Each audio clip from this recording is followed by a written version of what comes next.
What's going on, guys? Welcome back to the channel. So the never-ending question that I get ever since Supremacy Collector's Edition came out is which of these? Is it too redundant? Which is better? Which performs better? Which smells better? Which is more accurate? I get that all the time. And then even once in a while, Supremacy Silver will get thrown in there. So, once and for all, my opinion, of course, let's talk about the similarities, the differences, and the certain level of redundancy between one to the next and to all three on if you need to have all three of them like I do. Are you good with just one? Let's discuss, shall we? Stay tuned.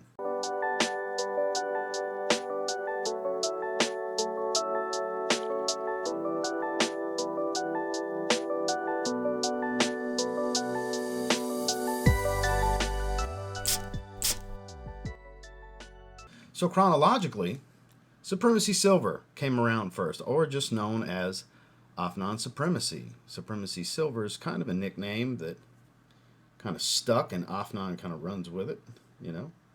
So this one smells the most accurate to Creed Aventus.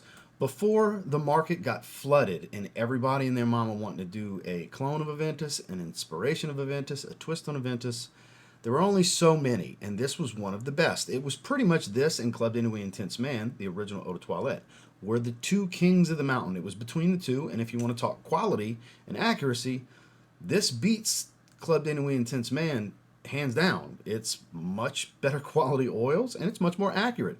Club d'Inuit Intense Man is more of a twist. Super lemon heavy in the top. Guess what's one main note Creed Aventus doesn't have? Lemon. So this was all about the bergamot, the apple, the pineapple, the musk. You get a little bit of the smoke. You get a hint of the florals, some of the vanilla, all the mossy green element. A little bit of all of it is there. It's pretty well balanced, actually. And it smells pretty accurate, honestly. Like, there was a time when this was kind of the one. Or 1A to 1B with Club d'Inuit Intense Man. And you know, so many came out since. That doesn't change that this is still one of the original better Creed Aventus clones. It's still up there in my opinion. Performance, it's going to vary from person to person. Nose fatigue, skin chemistry, and I guess batch variation because people are going to want to throw it in there. But I've never had much of an issue. It is not a beast on my skin. It is slightly above average. This is 6 to 8 hours range of longevity, pretty good projection. I would say average-ish, maybe a little bit better for an hour to an hour and a half. Then, you know, a decent moderate to mild sillage. It's really good. It's still really good. Then came along Supremacy Not Only Intense. Now, this is an absolute monster performer. People tell me the 150 ml bottles don't perform like these 100 milliliter bottles. I don't know. Once I have a bottle, I don't want to buy another bottle just to check it for the hell of it. And now I have two bottles that I'll never go through. I'm actually planning on wearing this today, oddly enough. That's what made me, it was literally sitting right here because I want to wear it today. So I was like, you know what, let's find, because I'm going to get asked in my Sin of the Day Shorts video that I'm going to do later today when I wear this, because anytime I wear any of them, it gets asked. Anytime any of them get featured in a list topic, it gets asked. Anytime I wore them and it ends up in a weekly rotation, these questions get asked. So this one is not so much Aventus, not so much Hachivat. It falls somewhere in between. You get fruitiness. You get loads of oak moss. This is an oak moss bomb. I had somebody recently with the 150 ml bottle say they get bergamot and moss and nothing else. I don't get bergamot at all. You know what I get? Loads of black currant. Super inky, tart, dark, fruity. I get a black currant oak moss bomb. Spicy, earthy, green, smoky, with loads of tart fruitiness. It's that simple for me. Super masculine, dark, but I totally rock this during the summer. I have pretty much every summer since I got it. Honestly, I wear it in the summer more than any other season. It's kind of strange, I know. But monster performer for me, straight up beast, you know. Well over 8 hours of longevity. Incredible projection for about 2 hours. Great sillage, above average sillage. Through in and throughout. This is more of a hybrid inspiration than a clone or a twist on either Creed Aventus or Hachivat. Then we have my favorite affordable release of 2024. Not my favorite clone release because this is a little bit of a twist. And it's the coolest bottle of the bunch because it's got that cement splatter print. But this is similar to Creed Absolute Aventus. But the difference here, there's a white blossoms accord that gives this soft, lightly creamy, white flowery smell in the formula that overall offers citrus, fruits, spices, and woods, all the elements of Absolute Aventus. So this does not smell like Creed Aventus. This smells more like Creed Absolute Aventus, and it's not a direct clone of Creed Aventus. It's not a direct clone of Creed Absolute Aventus. It's a twist on Absolute Aventus, and that's why I like it so much. And it's got Afnan's quality. This one is close to beast mode for me. I would say one click back, still 8+ hours in longevity, just not, I mean, this is the strongest of the three. This would be the second strongest. This is no slouch, but comparatively it would be the weakest of the three, though not a weak fragrance in a lineup of strong fragrances. See what I'm saying? So as far as overall well-rounded, I think if I had to pick one just on scent alone, I'm probably going this one because I just like the profile the most, even though it's the least smoky, and I like really smoky fragrances. That's one of the things I've always loved about Aventus. This one's not super smoky. It's a little touch of it, just like Absolute Aventus got a little touch of it. It's not smoky like regular Aventus. Again, citruses, fruits, white blossom accord. That's the big thing to point out. Woods and spices, which Aventus, you don't really get woods and spices. That's the big difference with the Absolute Aventus flanker. So, what's redundant to what? We're not breaking down into sections. We're just going. So if you want information, you need to watch the video from start to finish. Those of you that are trying to type questions right now, just keep watching. I might answer it. Don't ask me a question in the comments unless you've watched the whole thing, because I'll probably answer your question, especially in a video like this. So it's maddening sometimes to see that. So, smells the closest to being a copy of Creed Aventus. Smells in between Creed Aventus and Nishane Hachivat. It's not really Aventus, it's not really Hachivat. Smells like an inspiration twist on Absolute Aventus. Does not smell like either of these. There's some redundancy here because one, trying to be a carbon copy, getting close to Aventus. One, a mixed hybrid of Aventus's profile. Different Aventus flanker. Absolute Aventus is not Aventus. It's Absolute Aventus. Woods and spices with more citrus than fruits.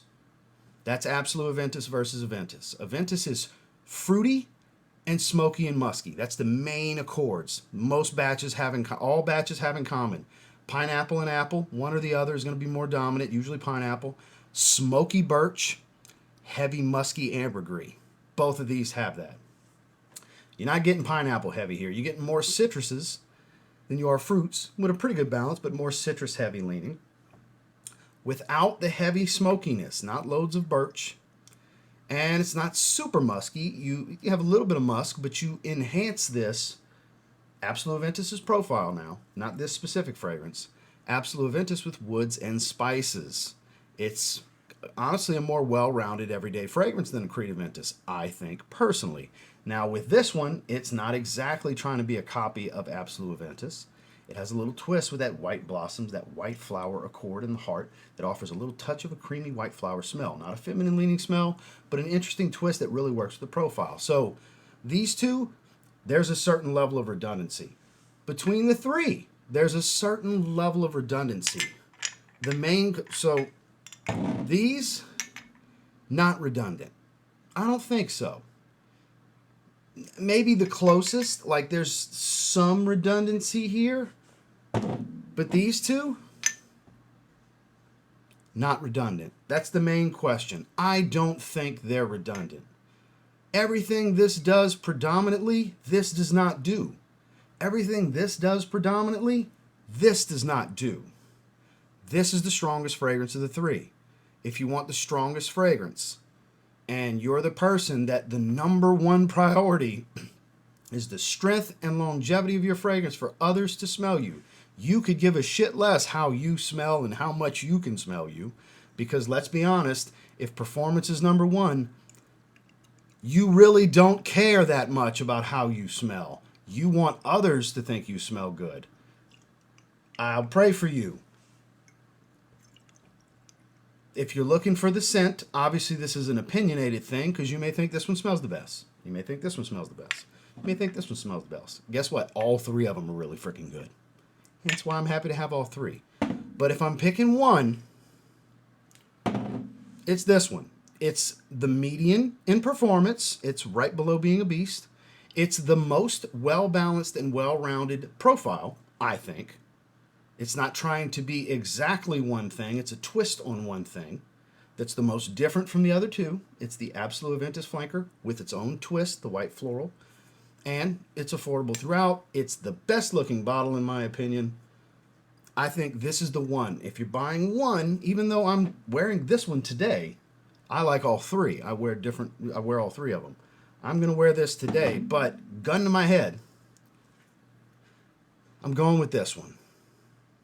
If I pick one, it's this one. Level of redundancy, low. Level of redundancy, moderate. Level of redundancy, moderate. Level of redundancy is not high between any two or of all three. Now, I hope this was helpful for some. In the future, for anybody that asks me these things, because it instead of typing those characters in the search bar with TLTG in front of it, TLTG Afnan Supremacy Collector's Edition, does, you know, this versus this with TLTG in the front, it's so much easier to do that and have a video pop up. I've got over 4,200 videos now, guys. Moving forward, when I get asked about this, I will reply with a link to this video. For those of you that are seeing this, you know that. For those of you that are seeing this in the future because you got sent a link as a reply for your question, now you know, because I get asked this all the time. So I'm making a video specifically and specially for those individuals that like to ask all the time. This is my opinion on it. It is not the gospel. It is not etched in stone. It is just my opinion and my experiences with these fragrances. So if you value my opinion, I hope you found this helpful. Sincerely. That is what it's here for. Now, even though you don't have to buy a damn thing to watch my videos, there are links down below through YouTube Shopping Network and in the video description box to give you multiple options from different places. If you want to purchase any one, two, all three, or any of these fragrances, if not all good, you don't have to buy nothing. I'm just glad you sat through this video and heard me out on my thoughts on the level of redundancy, the type of performance I get, and how I feel about the profiles, and even a little tidbit on the best looking bottle of the bunch. So thank you guys for checking out the video. Make sure to like and subscribe before you leave. We will see you in the next one.